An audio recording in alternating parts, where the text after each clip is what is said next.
A hitman named Yosuke is carrying out a job, eliminating a high-ranking police official named Sawada inside a public restroom. Shortly after, a man known as Sugimoto enters the scene. He is responsible for cleaning up bodies for the Tokyo Live organization, following their strict procedures. Sugimoto places the body into a suitcase, takes it to a secluded location, and cuts it apart to erase all traces. Once he is done, the remains are fed to his pet fish. The story then shifts to a small cafe called Hydra. Along with serving alcohol, this place is known for its top-tier dishes prepared by a quiet chef who never smiles, a man named Tekashi. The cafe is owned by a young woman named Reena, and the only waiter there is a man named Kenta, who handles orders and serves customers. Even though Hydra is not a big cafe, it has many regulars. The atmosphere is comfortable, and Tekashi's cooking keeps people coming back. This quiet cafe will soon become the center of everything. This is Hydra. Tekashi's method is surprisingly simple.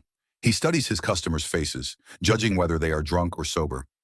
Based on that, he adjusts the seasoning so the food perfectly matches their condition. While explaining his cooking approach to a customer named Yukari, Tekashi mentions that he only balances the flavors to help her stay clear-headed despite drinking. なんでタンドイッチ少しむくんでたから二日酔いだろうなって。ターメリックに含まれる黒。 As he calmly describes the ingredients and techniques, he notices something disturbing. A middle-aged man secretly slips a drug into the drink of a woman sitting with him. Not long after drinking it, the woman collapses onto the floor. Tekashi immediately helps her, while carefully watching the man responsible. It turns out he is Hasegawa, a police officer and a regular customer at Hydra. What draws suspicion from both Reena and Kenta is Tekashi's sharp awareness. He always notices when something is off in the cafe, and whenever trouble breaks out, he somehow appears at exactly the right moment to handle it. Reena begins to suspect that Tekashi might actually know how to fight, even though she has never seen it herself. When Kenta hears this, he bursts out laughing, convinced that a strange, quiet old man like Tekashi could never handle a fight. He laughs so hard that he does not realize Tekashi is already standing behind him, staring with a cold and intimidating expression. As the night grows late, Tekashi heads home to rest.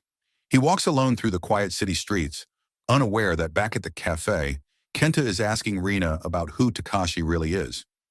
Reena explains that Tekashi has been working with her for 3 years, ever since her father passed away. Back then, he approached her claiming to be an acquaintance of her father and asked for a job as a chef at the cafe. That is all Reena truly knows about him. Even so, despite his mysterious nature and the many suspicious scars on his body, she believes Tekashi is a good person. Not long after, Tekashi arrives home. He changes his clothes and sits quietly in a chair, lost in thought throughout the night. His behavior seems strange, but it is the result of severe insomnia. He struggles to sleep and can go for days without closing his eyes. The following night, while Tekashi is working, he notices Hasegawa at the cafe, watching with a cold expression. Hasegawa is busy chatting with Reena, moving from casual topics to more personal ones, even bringing up her late father. Curious, he asks about him, but Reena avoids the subject and shifts the conversation by asking what Hasegawa actually does for a living. Before he can answer, Hasegawa receives a call from a fellow officer asking about Sawada's whereabouts. Having no idea himself, Hasegawa tries calling Sawada. The call goes through, but the person on the other end is not Sawada. It is Sugimoto. He stays completely silent, answering none of Hasegawa's questions. Annoyed and assuming Sawada is refusing to speak, Hasegawa ends the call, unaware that someone mysterious is watching him from a distance. The next night, as the cafe is about to close, Kenta asks Reena out for dinner at a nearby steak place. Reena agrees but says she needs to finish closing up first and asks Kenta to leave ahead of her with Tekashi. Reluctantly, Kenta goes along with it, even though he feels uneasy about being alone with the quiet chef. Not long after they leave, Hasegawa stops by the cafe to unwind with a drink. Reena wants to turn him away, but out of respect for a longtime regular, she lets him stay for a while. When Hasegawa invites her to drink with him, Reena agrees, unaware that he has dark intentions toward her. Meanwhile, just as Tekashi and Kenta are about to reach their destination, Kenta suddenly decides to head back to the cafe to retrieve his phone that he left behind. Despite being a police officer, Hasegawa's actions show nothing of justice or integrity. For years, he has targeted women, abusing and killing them without raising suspicion. His position in the police force allows him to manipulate every situation and erase any trace of his crimes. After Reena collapses to the floor from the alcohol, Hasegawa quickly prepares a drug-filled syringe, intending to inject it into her. Before he can do it, Kenta arrives back at the cafe to get his phone. Not wanting to be exposed, Hasegawa immediately attacks Kenta and knocks him unconscious.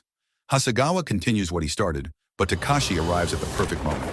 Hasegawa tries to flee, only to find Tekashi standing directly in his path, ready to end his life for all the cruel acts he has committed. In the end, Tekashi spares him, warning him never to come near Reina again. He then kicks Hasegawa in the stomach until he loses consciousness and throws his knife far away, unaware that someone mysterious is watching from a distance. Back at home, Tekashi reflects on what he has just done while gripping his beloved knife and staring at the stab wound on his abdomen. His thoughts drift to his past when he was the most feared hitman in the Tokyo Live organization, completing every mission with perfect success. He killed anyone he was ordered to, including his own mentor and closest friend, Junichiro, after Junichiro broke the organization's rules. Before taking his final breath, Junichiro asked Tekashi to protect his only daughter, who turns out to be Reina. From that moment on, Tekashi chose to retire, honoring his friend's last request. Realizing that the world is far darker than most people believe, he knows he must do whatever it takes to keep Reina safe from men like Hasegawa. Without hesitation, Tekashi goes straight to the cafe to see Reina. He begins teaching her basic self-defense so she can protect herself if she is ever attacked. Though it feels strange, Reina sincerely thanks him for always watching over her. At that moment, she begins to sense that Tekashi reminds her of her father. As the night passes, Tekashi is working in the kitchen when he receives a strange food order from a customer. Curious, he looks to see who it is, only to discover that it is Sugimoto, his former partner from the organization. The next day, Tekashi decides to visit an old friend named Shinichi, who is also a hitman from the Tokyo Live group. Shinichi explains that Sugimoto's visit to Hydra the previous night was only meant to inform Tekashi that the job was finished. From the organization's point of view, after Hasegawa was dealt with, Tekashi himself had now become a target. Tekashi is clearly shocked by this. He insists that he never killed Hasegawa and that what he did had nothing to do with the organization. Shinichi then reveals the truth. Hasegawa had already been marked for death because he abused his position as an assistant police commissioner. He secretly used confiscated drugs to assault women, then framed his victims by staging their deaths as overdoses. Even though Tekashi did not kill Hasegawa himself, his actions the night before made it easy for Yosuke, a cold-blooded junior much like Tekashi once was, to finish the job. Yosuke had already eliminated Hasegawa's superior earlier. In the eyes of the organization, people like them deserved to die. Despite already having Yosuke, Shinichi tries to persuade Tekashi to return to the organization. Crime is spreading and ordinary people are suffering because of corrupt officials. Tekashi immediately refuses. He reminds Shinichi that he promised Junichiro to protect Reina and stay by her side no matter what. Even though Shinichi desperately needs his skills, Tekashi chooses to honor that promise above all else. Elsewhere, the leader of another assassination organization, a man named Teru Nakaya, is seen speaking on the phone. From his conversation, it is clear that he is clearly unhappy with Tokyo Live Group interfering by killing corrupt police officers. He decides that it is time to wipe out Tokyo Live Group using his most trusted assassin, Sato. Soon after, Sato tracks down Yosuke at his hideout. Without hesitation, he launches an attack.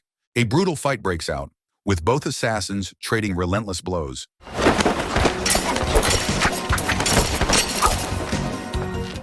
In the end, Sato manages to seriously wound Yosuke.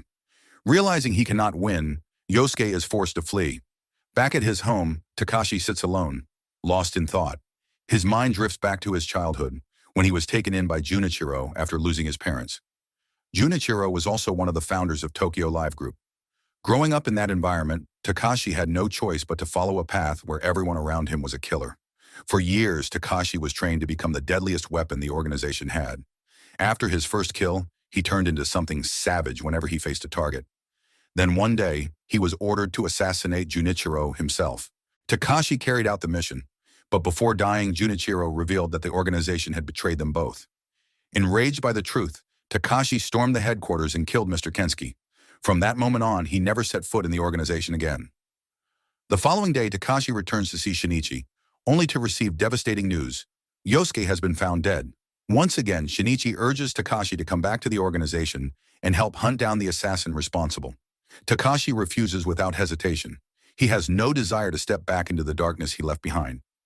Tekashi decides to head home, but before he gets far, he senses that someone is watching him. The watcher turns out to be Sato.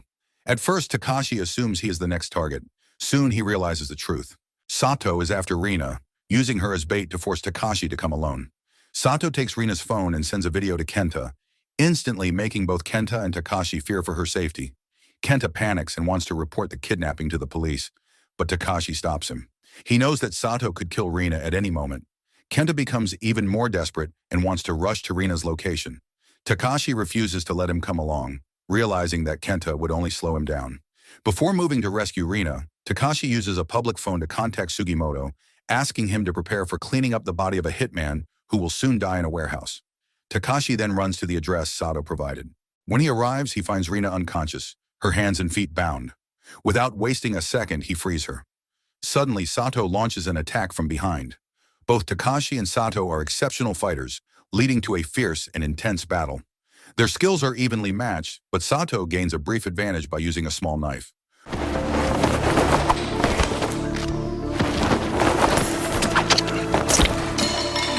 Cornered, Sato grabs Reena and uses her as a shield while preparing a final move. Tekashi gives Reena a subtle signal to use the self-defense techniques he taught her. With a steady breath, Reena manages to break free from Sato's grip. At the same time, the entire confrontation is captured on CCTV and watched by Teru in real time. Realizing his plan has failed, Teru decides to personally wipe out everyone connected to Tokyo Live Group. Before he can even step away from his car, Shinichi blocks his path, stunned to discover that Teru is still alive. Filled with rage, Shinichi attempts to kill Teru, blaming him for Junichiro's death and the false label of traitor. His shot misses. In the next instant, Teru fires back, hitting Shinichi in the arm.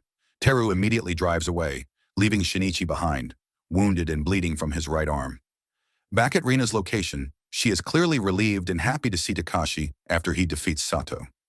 As always, Sugimoto arrives to take care of the aftermath, quietly cleaning up the bodies left behind by the assassins connected to Tokyo Live Group. As the story comes to a close, Tekashi chooses a different path. After everything that has happened, he decides to remain a chef at Hydra, honoring the promise he made to Junichiro and leaving the violent underworld that once made his name feared. From that moment on, both Reena and Kenta see Tekashi as a true role model. Even though he appears distant and quiet on the surface, Tekashi carries the heart of a real hero. More importantly, for the first time in a long while, he is finally able to smile sincerely. So the moral of the story is never underestimate a quiet chef with insomnia, sharp knives, and really good food tasting skills, because he might just be a retired legendary hitman who will ruin your evil plans before dessert.